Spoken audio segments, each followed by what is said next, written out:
respect Jeff's request about talking about dancing. So, my favorite dancer is probably Bill Cosby, because he just enjoyed every second of his moves, I think. And that was the highlight of the Cosby Show for me, was at the end when he would dance. So, that's what I got. I also, this is a short story. It's called The Dance Class, and I hate to do this, but there was one person who read this and was unsure if it was a male or female narrator because of the name that doesn't show up till later. So I'm going to just give it away and say, and just for clarity's sake, it is a girl who's narrating. All right, The Dance Class. One year, my mother and father took ballroom dancing classes. There was no one to watch me at home since my brother was away at college, so they would take me along. They never felt comfortable in America in a way like it was theirs, but they didn't have to call it theirs to be happy. Whatever happened, they knew that there was one other person who knew exactly how they felt being away from Iran. It gave a lot of adventure to doing things like taking ballroom dancing classes together. There was a boy there who was the son of the dance teacher. He was a few years younger than me, and he was in charge of music. He and I would have to dance together. It was the one time I remember learning something and looking over to see my mother and father learning it too.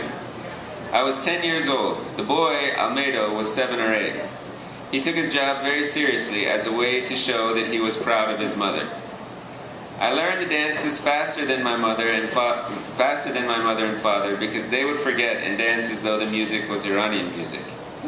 It made me sad and happy at the same time. Sad because even dancing was hard for them when they were used to a different kind of music, but happy because they were trying. My father would joke around a lot. "This dance is called the foxtrot," he'd say to my mother. "Yes. Do they think we are foxes?"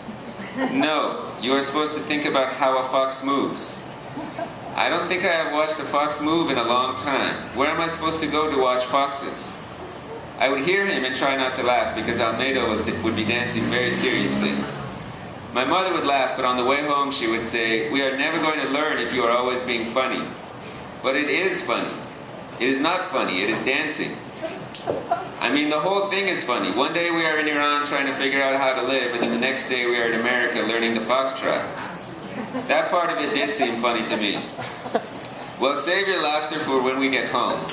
Save your laughter for when you get home. Okay, I can do that. But the next time we went, it would be the same thing. My father making jokes and making my mother laugh. That boy takes it more seriously than you. That boy is a dancing genius. If my mother was a dance teacher, I would be as good as him too. As it was, my mother was a poet who could not read. It was nice to dance with somebody who was a very good dancer, but I thought it would be nice to dance with somebody who was as funny as my father too.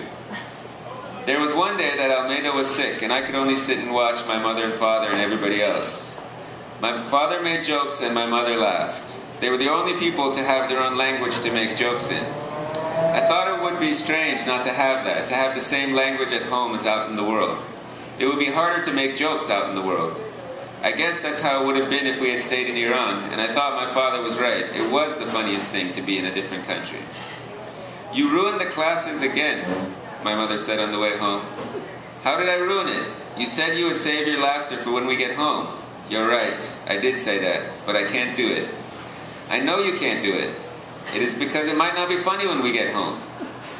"Will you please watch the boy next time? Will you please watch him and be like him?" "He was not there tonight. I was planning on dancing like him. I think he's moved on to the advanced level." "He's just sick," I said. "Okay, good. Next time I will watch him closely." My father watched Almeida next time, but it only made him laugh more.